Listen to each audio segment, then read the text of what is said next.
Buddies, ఎలా ఉన్నారు? Welcome back to the channel. Guntur కారం మూవీ చూడగానే నాకేమనిపించింది అంటే గుంటూరు కారాన్ని ఆడియన్స్ కళ్ళల్లో కొట్టినట్టు అనిపించింది. సాంగ్స్ అండ్ బీజిఎం ఓకే అనిపించింది. స్టోరీ విషయానికి వస్తే ఇంత వర్స్ట్ గా స్టోరీ ఎవ్వరూ రాయరు. అసలు మాటల మాంత్రికుడు గురూజీ గారే ఈ స్క్రిప్ట్ రాశారా అనిపించింది. ఒక్క ముక్కలో చెప్పాలంటే అసలు స్క్రిప్టే లేకుండా మూవీ తీసినట్టు అనిపించింది. స్క్రీన్ ప్లే అండ్ డైరెక్షన్ విషయానికి వస్తే అసలు స్టోరీయే లేకుండా స్క్రీన్ ప్లే అండ్ డైరెక్షన్ ఎలా చెప్తాం కాబట్టి లెట్స్ స్కిప్ దట్. ఇప్పుడు ఎగ్జిక్యూషన్ విషయానికి వస్తే చాలా బాగా తీశారు. స్టోరీలో చాలా వెలితి ఎంటీగా ఫీల్ అయినప్పటికీ టేకింగ్ బాగుండటం వల్ల బతికిపోయాం. ఫస్ట్ హాఫ్ లో 30 minutes సీక్వెన్స్ ఉంటుంది.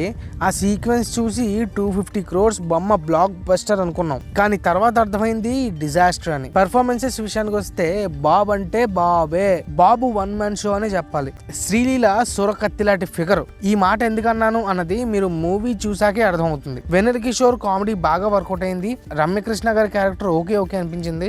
Murali Sharma is good in his role. Disappointed with Prakash Raj, Jagapathi Babu, Sunil, Rao Ramesh and Raghubabu. Meenakshi Chaudhary character గురించి చెప్పడం మర్చిపోలేదు. అసలు తన క్యారెక్టరే లేదు మూవీలో. సాంగ్స్ విషయానికి వస్తే ఫస్ట్ సాంగ్ చాలా బాగుంది, సెకండ్ సాంగ్ బాగుంది, థర్డ్ సాంగ్ డిసప్పాయింట్ చేసింది. అసలు మహేష్ త్రివిక్రమ్ కాంబోలో కుర్చీ మడతపెట్టి సాంగ్ ఎలా పెట్టాలనిపించిందో అర్థం కాలేదు. గురూజీకి చిన్న రిక్వెస్ట్ ఏంటంటే ఈ మూవీ థియేటర్ లో ఉన్నంత కాలం మీరు బయట కనపడకండి సార్. Our rating is 3/5.